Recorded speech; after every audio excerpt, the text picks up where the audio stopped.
分组和我想的差不多。是吗？是吗？但是我没有想到瑜伽选了，但是我是觉得瑜伽会选旁证的。但是我们不知道瑜伽是哦，自己选的还是被选择的。如果我是瑜伽，我可能也不会选择诗文。哦，我也是。班级一个第一，一个第二在一起。哦，他俩一个班的。本科里瑜伽是第一，张诗文是第二。第一、第二之争。实际这个就很难去在一起合作，某种程度上。和声量。确实，第一、第二比较很容易有那种观点上的那种冲突呀，或者是意见上不合。感觉好像还是想跟他比一比的感觉，就是要 PK 一下。对，我想和你成为对手。课题发布了，情绪经济。子琪平时关注情绪经济相关内容吗？我情绪消费挺多的。哦，试举几例。因为我经常会去买一些那种解压的东西，我会买各种就是指尖陀螺，类似于指尖陀螺那种，就是经常会在手上把玩的一些东西。哦，可能就2个吸铁石，然后手上会有一个挪来挪去的一个小玩具吧。对，就那种在手间给转。然后我发现这些东西卖的越来越贵，越来越贵。就2个吸铁石可能就都卖了上千了的。啊？吸铁石挪的上千。对，它是那种就是你一划它咔啦一声，然后往下一划咔啦一声，那些都卖好贵，那么现在卖好贵的。花1000听个响。5块钱买2个吸铁石，然后1000买那个咔啦一声。对，就是要那个响声。反正就是你在把玩过程中会比较放松吧。理解不了了吧？怎么你也买啊？我买啊，你也买很多啊？我不买很多，因为我到时候给你推几个直播间，他们抽奖送。才得是你啊！可以只要情绪，不用经济。只要情绪。真的，他们现在送的还挺多的，就那种东西现在可火了，就是那种咔咔的，然后大家现在手里都会有很多人把玩啥的。而且情绪经济，我刚刚突然想，咱们看节目啊，包括看脱口秀呀啥的，是不是都属于情绪经济？那必须的呀，是吧？你看咱们这个观察室的构成，就是跟情绪经济高度相关啊。怎么讲？不是，你能想象那个观察室只有我俩吗？收视率会掉成什么样？观众一看说完了，这个下班了还要给我们上个夜大，太可怕了，对不对？所以你看，我们的整个构成其实就是个情绪经济的构成。我们4个是哪部不？我们4个。咔嗒一下，我天哪啊！超越平时是情绪消费大户吗？找朋友一起出去唱个歌啥的，就那个情绪宣泄出去。对。就是最释放你情绪的歌是哪一个？反正凤凰传奇这个歌单唱下来，就基本上就差不多了。基本上就人就对，基本上因为那有高有低的，有那个。哦，我才知道凤凰传奇是疗愈派的。疗愈派，绝对的情绪价值歌曲，也是情绪消费。对，疗愈歌手。我昨天特地去看了一个纯情绪消费，你知道有卖那个爱因斯坦大脑的吗？啊！你们不知道，就是卖他什么情绪？就是爱因斯坦大脑，5毛钱一个，买完自动发到你的账户，然后无需发货，你就花5毛钱，自动植入爱因斯坦大脑，就纯情绪啊！你当然知道他不可能给你无发，需发货，无需发货，就你买完了，就是通过某种神奇的脑电波，我脑袋里就有了它。就是他那个写着就爱因斯坦大脑无需发货，自动下载，就是你花5毛钱高兴一下。甚至你要不我卖2个给你，你也买了爱因斯坦大脑？我说你要不要买？我这卖。不买我。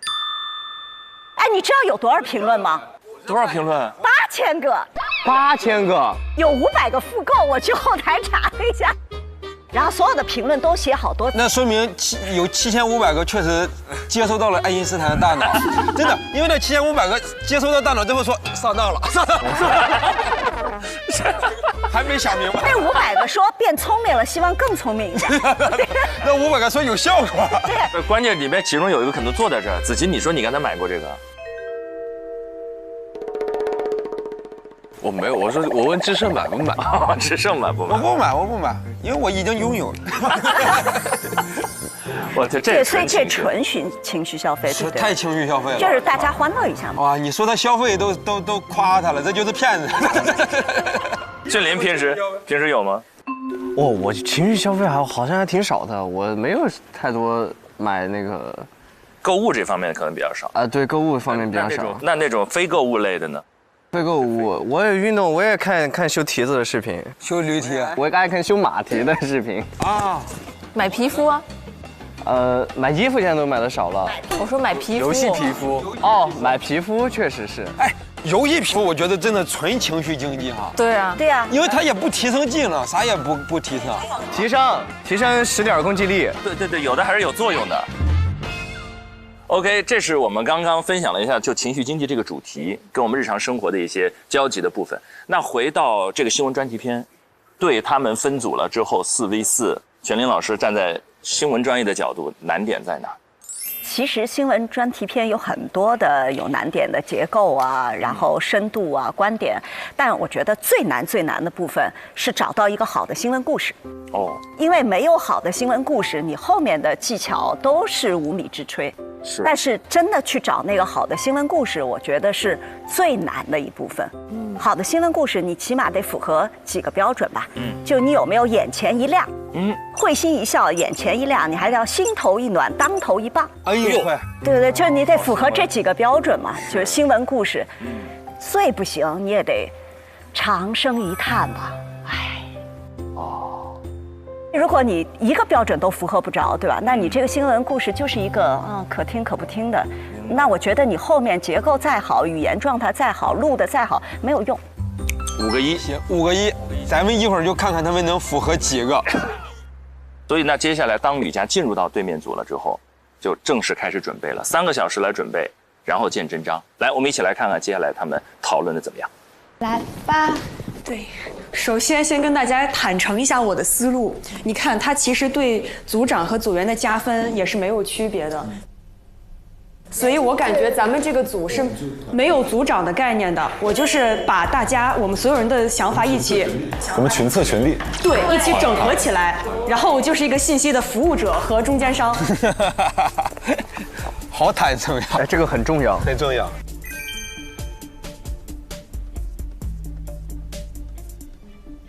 我讲了几个，大家也可以讨论一下。就是由拉布布引申出来，他的创始人王宁说过一句话，叫“快乐未来会是一个巨大的市场”。那么这件事情总结到最后就是2个字：悦己。所谓的情绪经济，我觉得反映在我脑海里第一要义就是年轻人更愿意愉悦自己。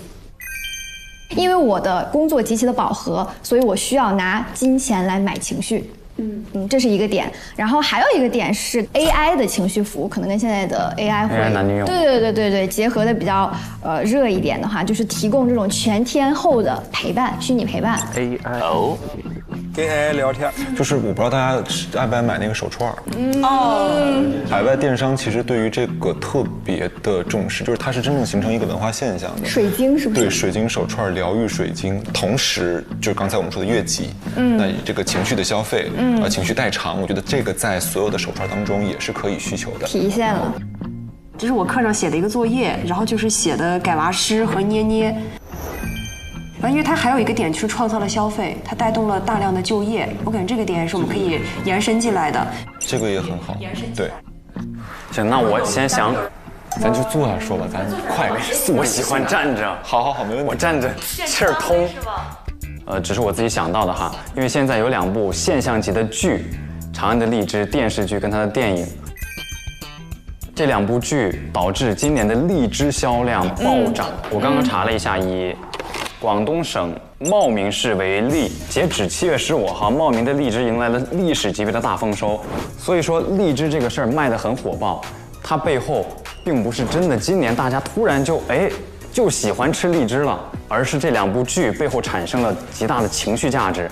1300年前的大唐，他们吃到的贡品，我此刻就拿在手中，这是一个非常大的情绪方面的吸引力。而且我觉得它有非常明显的可视化的数据作为支撑。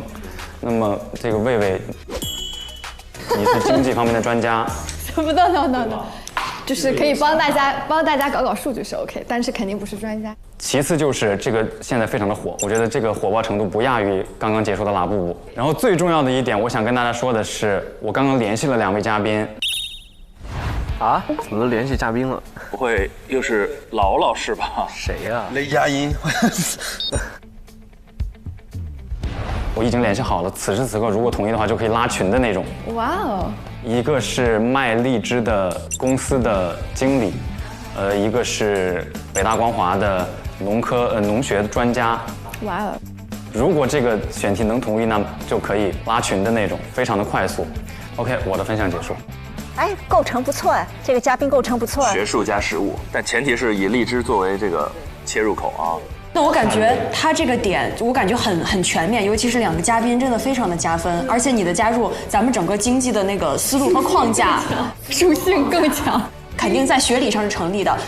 对，林威是经济学的，这是一个很好的头脑风暴，各个方面的维度，实务经济、文化类。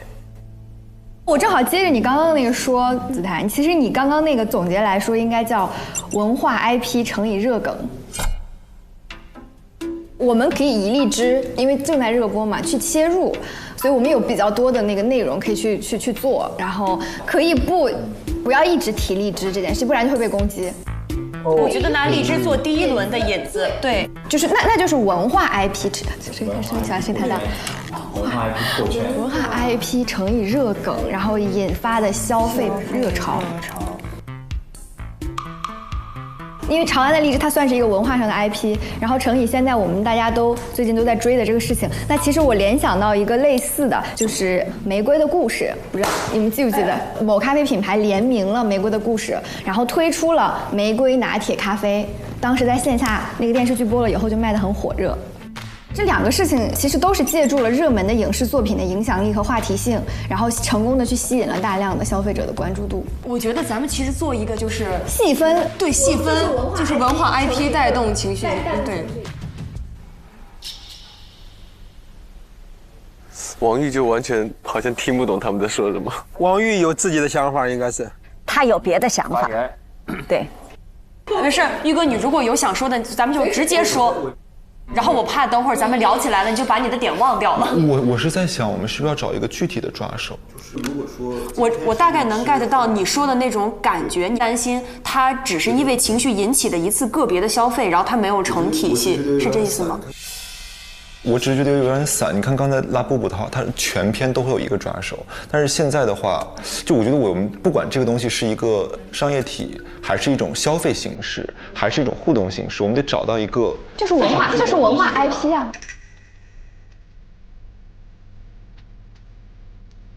就是文化它是一个非常。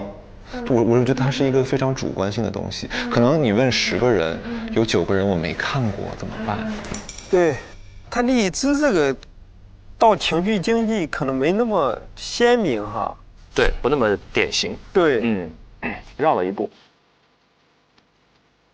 不，我觉得是这样子的，就是因为我们本身就是一个开放式的一个选题，然后老师让我们自己去切入角度，那么我们本身就是要切入我们觉得有趣能够去做的这个赛道进去，然后通过这个采访也好，或者什么样的方式也好，拿到我们最后觉得能够呈现出来的一个结果。我们没有必要一直自证逻辑。我同意你说的。你的意思是我们要从这棵树上摘只属于我们的苹果，其他的苹果我们就不管了。我们不需要向大家证明，不需要。你看没看过这个电影？我只需要用数据告诉你，今年荔枝暴涨50%。对，我们采访了50个人，可能有30个人没看过，没关系，这30个人不重要。我们就采访那20个人，放出来的就是20个人的。而且数据在这儿，今年荔枝就是暴涨了50%。现在有点3对1的意思啊。但我唯一担心的就是它其实是从文化一个单个的视角出发的，就是片方它不是为了让大家去消费荔枝而拍的这个电影，但是我是觉得它没有形成一个经济体，就是它不像，比如说刚才哄睡或者 AI， 就是它其实是一个经济模式，但荔枝它没有引出一个经济模式来。王玉还是会有自己的坚持，卖荔枝。而且不是一个情绪经济的模式。对。它是这样的，它不是经济模式，就是因为你单说，我懂你的点，你觉得单说卖一个荔枝一个水果里面的一个品类很难去说服对方，但其实这个意思是我们由荔枝引发的是一个消费热潮这件事情。对，只是我们的细分切入点是因为文化 IP 更细切进去，就是勾连一下，就是说有可能我买荔枝只是因为我听到了今天说长安的荔枝上映了，那消费的原因是有很多种的，它可能是因为剧里的情节，它也可能不是因为剧里的情节，它可能就是一个大家提的太多了，所以我买了。就是我们在论证这个经济数据和这个文化现象和消费现象之间有关系的勾连期间，你不知道它的消费动机是什么。消费动机。比如说拉布布，它消费动机就是我就买一个无用的，我来展示，我来跟风。我们可以发现很明确的消费动机，但是长安的荔枝和荔枝被售卖，它的消费动机，确实这个事儿。在这个里面，他要证明说，因为长安的荔枝这个文化 IP 的确跟今年荔枝增长了50%的销量之间有直接的关联。对。所以它难的是这个，而不是这个选题本身。是的。说文化 IP 和消费之间。哦，我大概懂你的意思。你现在其实那如果互相懂。互相懂，互相怼，差不多。对，就是所以我们要把 IP 跟情绪给割开。我觉得这样子它成立下来，它更像是一种 IP 经济。我反而觉得你说的哄睡师是非常具体的一个情绪。我是觉得我们要找到一个具体的情绪的锚点，其实它具体是什么？这个情绪是我高压，还是说我需要陪伴？就这些是情绪。对。我懂你说的什么意思，确实有漏洞。我觉得荔枝就是它不是情绪经济，就它不是由于人们当下的情绪所引发的消费，它是由于社会热点或者说某一个事件所引发的消费。对。那现在这个问题就已经变成了，我们是要更扣新闻，还是要更扣情绪价值？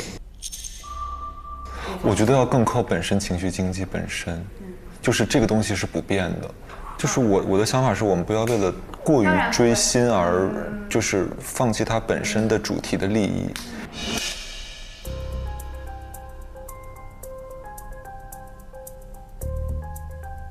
哦，陷入僵局了。时间不多了哟，还有3分钟。